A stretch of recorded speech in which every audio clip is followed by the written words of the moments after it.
Okay, let's now join in PK Abdul Aziz. He's the Vice Chancellor of the Alighar Muslim University, joining us from Aligarh.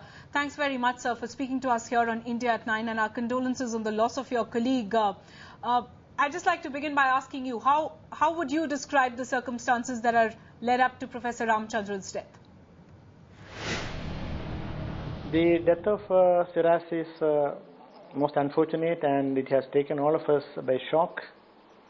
And we all, in one heart, really mourn the untimely death of one of our colleagues. About the circumstances, I am unable to say anything because it was the neighborhood people who found something unusual in his house and reported the matter to the police. And when the police broke open the house, he was found dead. That's the only information we have as of now. Okay, the AMU, sir, suspended him soon after it became public, sir, that Professor Shrouds had alternative sexual preferences. There is a perception that this had something to do with his tragic death, that he was under immense pressure. The manner in which your university, sir, suspended him, you really humiliated him. That was the problem that perhaps led eventually to his death, whether it's suicide, whether it's murder, whether it's possibly natural causes. Naturally, everyone would be under pressure when he is subjected to any type of punishment from his employer. Other than that, I do not know whether anything is more than that, because I have not interacted with that person at Gatland. You have to ask this question to some of his close friends. You know, we're only asking you because there's a perception, as Rajdeep said, shouldn't the university be taking some kind of responsibility? After all, the court ordered that he be reinstated, but the order was probably not even served on him till the day of his death. It is irrelevant at this point of time because we have received a court order staying his suspension, and we have complied with that order, and we issued the order on 5th itself, but unfortunately the order could not, I understand today that there was a delay in serving the order to him. But as an employee who got his suspension vacated from the Honorable High Court, he was well within his right to go to the department and assume charge. And normally that is happening in all government offices and even AMU, that has been the practice. I do not know why he did not take that option.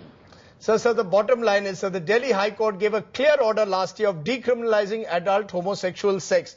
One realizes the order doesn't apply necessarily to your university, but sir, there is a larger message that's being sent out that you can't isolate outcast people like this professor, sir. Surely the university must take some responsibility for that.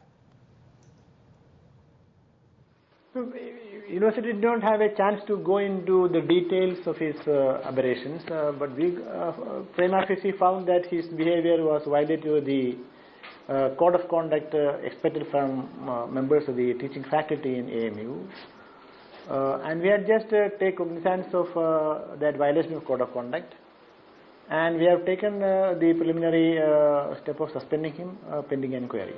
There was nothing more than that. So, Vice Chancellor, are we then to understand that anyone who violates this moral code of conduct that's been set by the university, anyone who's a homosexual is certainly not welcome in your university, whether it's a student or a teacher? No, we have not looked at anyone violating the well-established code of conduct rules expected of the campus community will be taken to task, that's all. And there is no moral policing involved in that, and we are not for that. We are not going to intrude in the privacy of individuals. That is also part of our strategy.